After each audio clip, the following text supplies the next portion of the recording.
بسم الله الرحمن الرحيم. الحمد لله وكفى وسلام على عباده الذين اصطفى، أما بعد فأعوذ بالله من الشيطان الرجيم. بسم الله الرحمن الرحيم.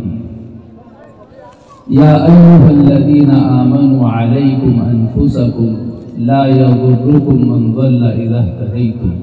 صدق الله العظيم. میرے محترم بھائیوں اور دوستوں، کافی دیر سے آپ ایک گفتگو سماعت فرما رہے تھے، جنت کے حالات، جہنم کا تذکرہ، دنیا کی عارضی زندگی، اور یہی حقیقت ہے. یہ عارضی زندگی ہے، اس کے بعد جو آخرت کا مرحلہ ہے اس میں جیسے اعمال، جیسا کہ آپ نے ابھی سنا، اچھے اعمال تو اچھا ٹھکانہ جنت ہے، برے اعمال تو برا ٹھکانہ جہنم ہے.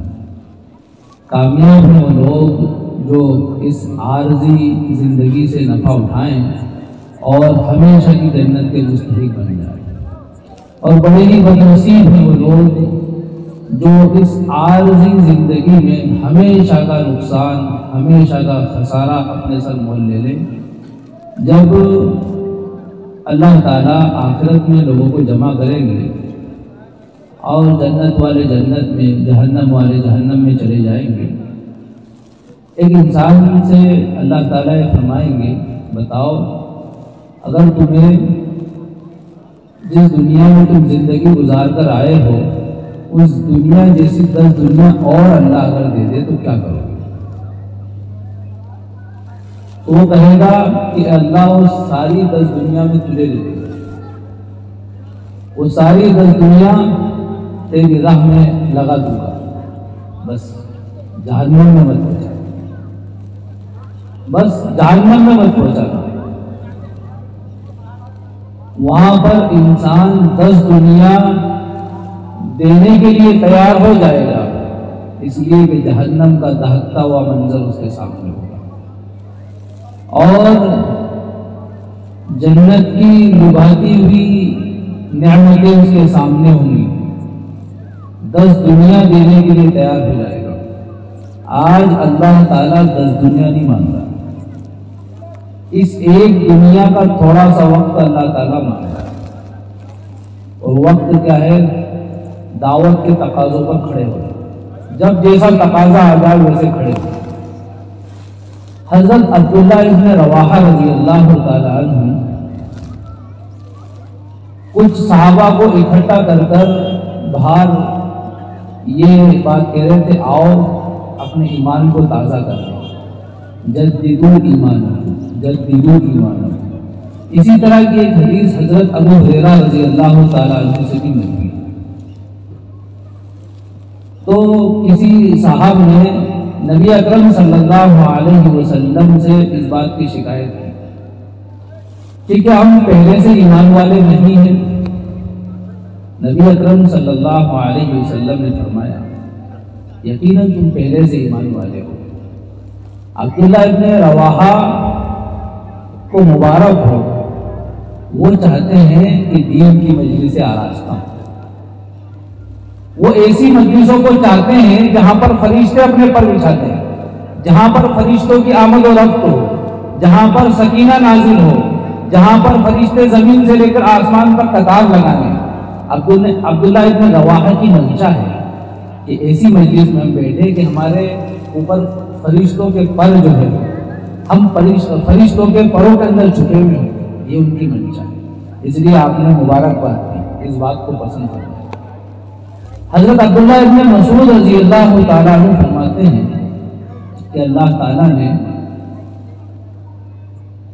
رزق جس کو کتنا ملنا ہے تقسیم کر دیا، اس کو کتنا رزق ملے گا یہ اللہ نے تقسیم کر دیا. اسی طرح اللہ تعالیٰ نے اخلاق کو بھی تقسیم کر دیا، کس کی زبان میٹھی ہوگی، کس کی کڑوی ہوگی، کون نرم مزاج ہوگا، کون سخت مزاج ہوگا. اللہ نے تقسیم کر دیا. رزق اللہ کا تقسیم شدہ ہے اور اخلاق اللہ کے تقسیم شدہ ہے. اور اللہ تعالیٰ جس کو چاہتا ہے اس کو بھی رزق دیتا ہے، جس کو نہیں چاہتا اس کو بھی رزق دیتا ہے۔ اللہ جس سے محبت کرتا ہے اس کے بھی اخلاق اچھے بنا دیتا ہے، جس کو نہیں چاہتا اس کے بھی اخلاق اچھے بنا دیتا ہے۔ لیکن ایمان یہ خصوصی نعمت ہے، جس کو اللہ نہیں چاہتا اس کو ایمان نہیں دیتا، جس کو اللہ چاہتا ہے اسی کو ایمان دیتا۔ حضرت عبداللہ ابن مسعود رضی اللہ تعالیٰ عنہ فرماتے ہیں ہمیں ایمان ملا ہے تو یہ اللہ کی محبت کا نتیجہ ہے، اللہ کی محبت ہے تو ہمیں ایمان ملا ہے، اور اگر اللہ محبت نہ کرتا تو کبھی ایمان نہیں ملا۔ کسی کو ایمان کی دولت ملی، ایمان کی اعلیٰ نعمت ملی، اور اس کے بعد یہ ایمان اس کو اعمال پر کھڑا نہ کرے، اس ایمان کے ملنے کے بعد راتوں کو اٹھ کر وہ اللہ کو نہ پکارے، اپنے رب سے راز و نیاز کی باتیں نہ کرے، ایمان ملنے کے بعد وہ بخل اور کنجوسی سے کام لے، ایمان ملنے کے بعد ہمدردی اور غمخواری اس کے اندر نہ ہو، اس انسان کو چاہیے تو خوب زیادہ کثرت سے لا الہ الا اللہ، اللہ اکبر، سبحان اللہ والحمدللہ پڑھے، اور یہ ساری باتیں تیسرے کلمے میں موجود ہیں۔ اس بات کو بتایا کہ اللہ کی وحدانیت کو ذکر کے طور پر بھی پڑھے اور عملاً اس کی دعوت بھی۔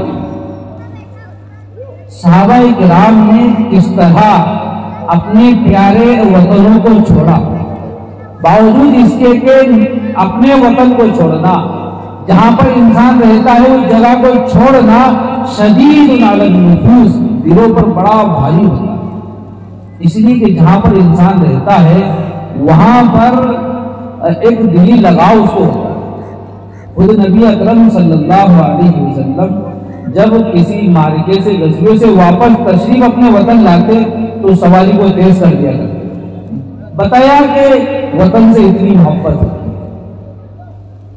اللہ کی طرف سے یہ طے شدہ نظام تھا کہ نبی کو مکے سے ہجرت کر کے مدینہ جانا تھا، اور اللہ نے ہر نبی سے ہجرت کروائی ہے۔ ہجرت نبیوں کی ایک سنت ہے اور ایک اہم سنت ہے۔ اللہ کا حکم جب آ جاتا تھا تو نبی اس ہجرت کی سنت پر عمل کیا کرتے، اور اکثر نبیوں نے جو ہے ہجرت پر عمل کیا ہے۔ تو صحابہ کرام نے وطنوں کو چھوڑا اور ان کے لیے وطن کو چھوڑنا آسان تھا۔ حالانکہ حضرت مولانا یوسف صاحب رحمۃ اللہ علیہ فرماتے ہیں شدید علی النفوس ان فراق الوطن شدید علی النفوس، کہ وطنوں کو چھوڑنا یہ دلوں پر بھاری ہے، بڑا مشکل کام ہے، لیکن صحابہ کرام کے لیے وطنوں کو چھوڑنا آسان ہو گیا تھا۔ اور یفرون بلاد الی بلاد، اور ایک ملک سے ایک جگہ سے دوسری جگہ پھرنا، اپنے دین کو پھیلانے کے لیے، اور اس میں جو آزمائش آئے اس سے نمٹنے کے لیے، اس میں کامیاب ہونے کے لیے آسان تھا۔ اس لیے دنیا ان کے سامنے ایسی ہو گئی تھی کہ دیکھنے والا یوں کہتا تھا کہ یہ آخرت کے لیے پیدا کیے گئے ہیں اور دنیا ان کے لیے پیدا کی۔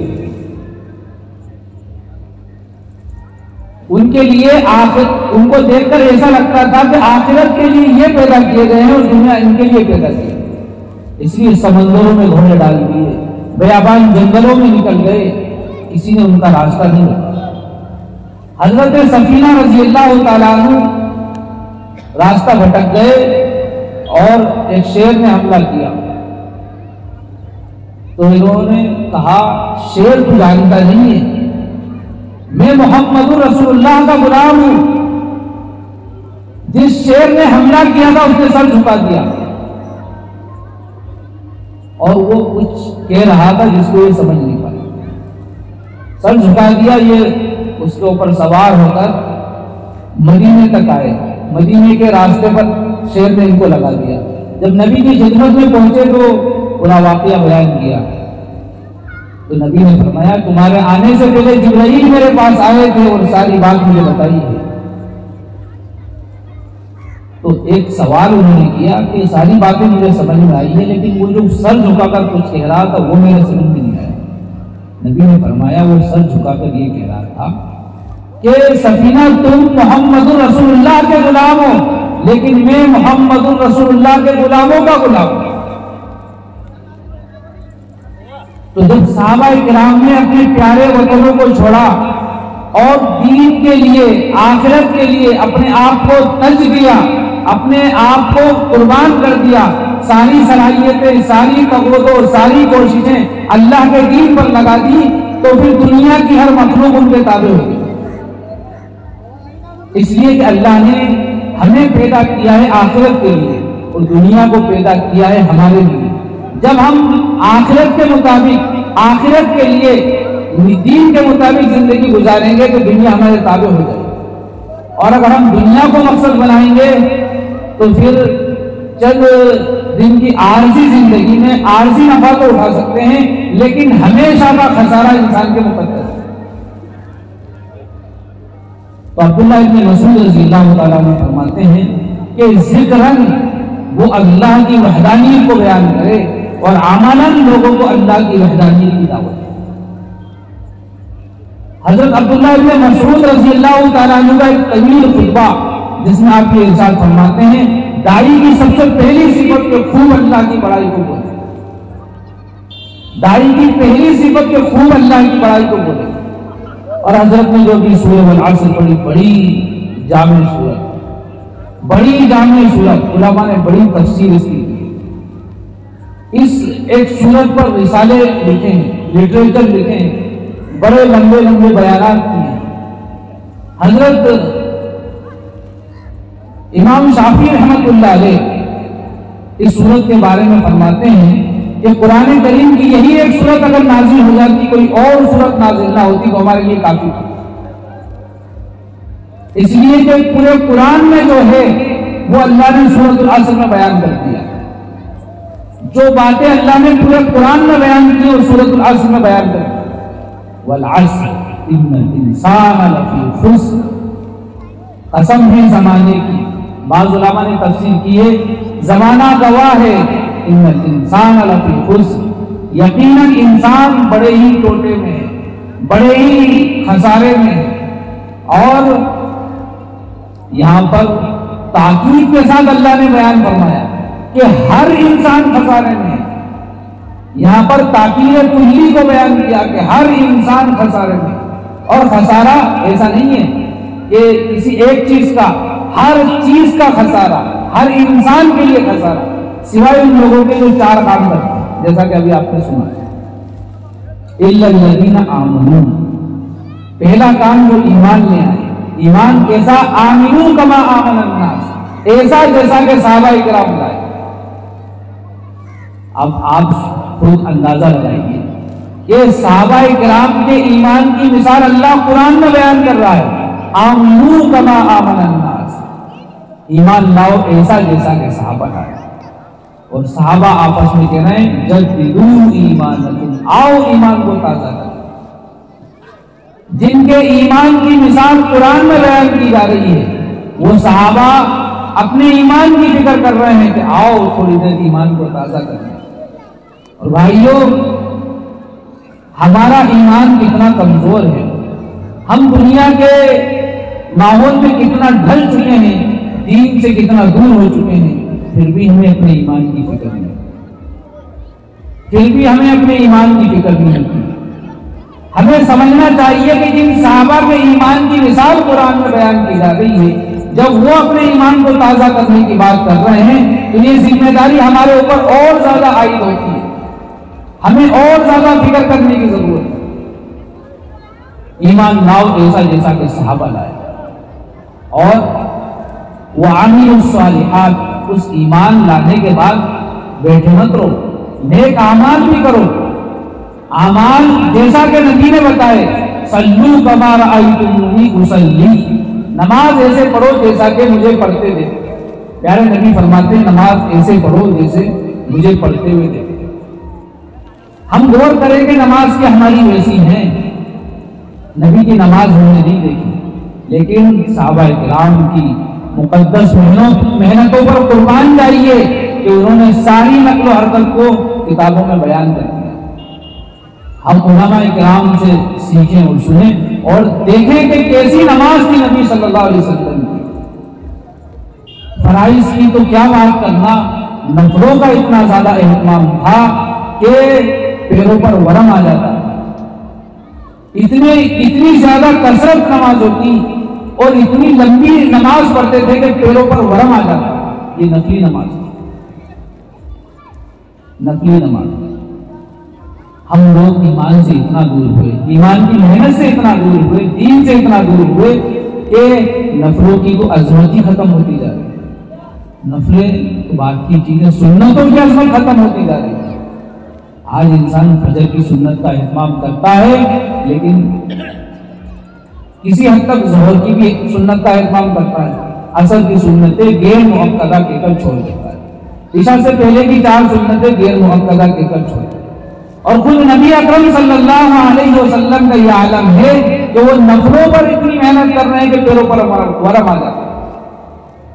بھائیو، ہندوستان کی کرنسی سعودی میں نہیں چلے گی، وہاں کا سکہ یہاں نہیں چلے گا، یہاں کا وال نہیں چلے گا، یہاں کے پیسے کسی دوسرے ملک میں نہیں چلیں گے، کسی دوسرے ملک کے یہاں نہیں چلیں گے، بیچ میں تبادلہ ہوتا ہے، نوٹوں کی تبدیلی ہوتی ہے۔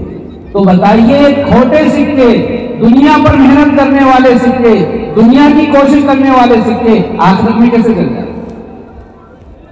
آج ہماری زیادہ تر محنتیں، زیادہ تر صلاحیتیں دنیا پر لگ رہی ہیں۔ جب ایک ملک کی کرنسی دوسرے ملک میں نہیں چل رہی ہے تو یہ دنیا پر محنت کرنا آخرت میں نہیں چلے گا۔ آخرت میں تو وہی عمل کام آئے گا جو خالص اللہ کے لیے کیا ہو، الا الذین آمنوا وعملوا الصالحات۔ اور ایک بات اور کہوں تو بات ہی کر رہا تھا میں، بس 2 منٹ میں مکمل کر دوں گا کہ سنتوں کی بات، سنتوں سے آگے کی بات، نفلوں کا اتنا اہتمام تھا نبی صلی اللہ علیہ وسلم کو۔ یہ نفلوں کا جو عمل ہے یہ اللہ کی طرف سے ایک بہت بڑا تحفہ ہے۔ کوئی انسان مارکیٹ میں کسی دکان پر کوئی سامان لینے کے لیے جائے، 100 روپے کا سامان اس نے لے لیا، اس کی جیب میں 100 ہی روپے تھے اور سامان ہو گیا 110 روپے کا۔ دکان والا جو 10 روپے کا زیادہ سامان دیا ہے وہ کم کر لے گا، آپ کو فری میں نہیں دے گا، اس لیے کہ 100 روپے آپ کے پاس ہے تو 100 کا ہی سامان دے گا۔ اللہ کی طرف سے نفلوں کا اتنا بڑا تحفہ ہے کہ جو روپیے ہیں وہ تو فرائض ہیں اور نوافل کا الگ سے اضافہ کر کے نبی نے بتا دیا کہ اگر فرضوں میں کمی ہوگی تو اللہ اس سے پورا کر لے گا۔ یہ ایسے ہی ہے کہ 110 کا سامان لے لیا، 100 ہمارے پاس ہیں اور باقی یہ بغیر مہر کے کاغذ ہیں، اللہ اس کو چلا لیجیے، اللہ اس کو چلا لیجیے۔ اعلان کر دو، نماز یہیں پر ہوگی انشاءاللہ پنڈال میں، تو اس لیے نفلوں کو اور سنتوں کو کمتر نہ سمجھیں۔ ہمارے بعض علماء نے یہاں تک کہا ہے کہ سنتوں کو معمولی سمجھ کر چھوڑ دینا کفر ہے، اس لیے کہ نبی میں کوئی سنت معمولی نہیں ہوتی۔ اللہ تعالیٰ ہم سب کو عمل کی توفیق عطا فرمائے، آمین۔ قسم زمانے کی تمام انسان ڈوبے خسارے میں، قسم کھا کے ارشاد فرما رہے ہیں تمام انسان ڈوبے خسارے میں، کامیاب کون ہے جو چار کام ہوتا ہے۔ نمبر 1 الذین آمنوا، جو اللہ تعالیٰ کو مانے، کیسا مانے؟ اس کی ذات صفات کے ساتھ، جیسے اللہ ہے ویسے اللہ کو۔ اللہ کیسے ہے؟ ساری کائنات کے خالق کے مالک کے رب ہے، سب کچھ اسی نے بنایا، سب کا سارا نظام وہی چلا رہا ہے۔ ابھی تو جو کچھ ہوا اسی نے کیا، جو ہو رہا ہے وہی کر رہا ہے، جو آئندہ ہوگا وہی کرے۔ اللہ کو ایسا مانے، اللہ کی ذات صفات میں کسی کو شریک نہیں کرنا۔ تو سب سے پہلے اللہ تعالیٰ فرماتے ہیں ان الذین آمنوا، سب سے پہلا کام یہ کہ وہ اللہ کو مانے، جیسا ماننے کا حق اس کی ذات صفات کا۔ دوسرا کام فرمایا وعملوا الصالحات، دین اسلام والی زندگی کیا کیا، دین اسلام والی زندگی کیا کیا۔ اور تیسری بات فرمائی وتواصوا بالحق، دین اسلام والی زندگی زندگیوں میں لانے کے لیے، اپنے اندر لانے کے لیے اور امت کے اندر لانے کے لیے اپنی جان و مال کو لے کر اللہ کے راستے کی محنت میں وتواصوا بالحق، یہ تیسرا کام بتایا، دعوت کی محنت کرو۔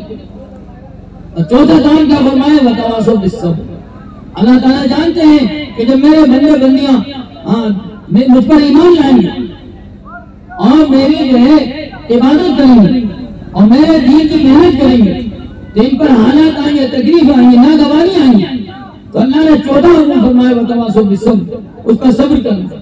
تو جو یہ 4 کام کریں مطمئن وہ تو کامیاب ہے، اس کے لیے جنت ہے، اس کے لیے اللہ نے دنیا آخرت میں وعدے کیے، اور اس کے خلاف سمجھ میں ہم اس کے اندام اس لیے مطمئن اللہ تعالیٰ نے موقع دیا، وقت دیا ہے، زندگی دی ہے، عادت بنانے کے لیے دی ہے۔ جو اپنی عادت بنانے میں لگتا ہے اللہ تعالیٰ اس کی عادت بہت اچھی بناتے ہیں، لیکن اللہ پاک کا ضابطہ قانون یہ ہے کہ جو اپنی عادت بنانے میں لگتا ہے اللہ تعالیٰ اس کی دنیا اس سے اچھی بناتے ہیں جیسی وہ چاہتے ہیں۔ اس لیے سب عادت بنانے کی محنت میں لگیں گے، سب کریں گے محنت، اور ہمارے عالم صاحب بھی تھوڑی بات کریں گے۔ ہمارے گھر کے بڑے والے عالم صاحب تشریف ہیں اور نوجوان سبھی حضرت سے گزارش ہے کہ خود والے بھائیوں کو چھوڑ کر بیان شروع ہو چکا ہے، پنڈال میں آ گیا، جو ادھر ہو رہا ہے وہ پنڈال میں آنا، بیان شروع ہو چکا ہے۔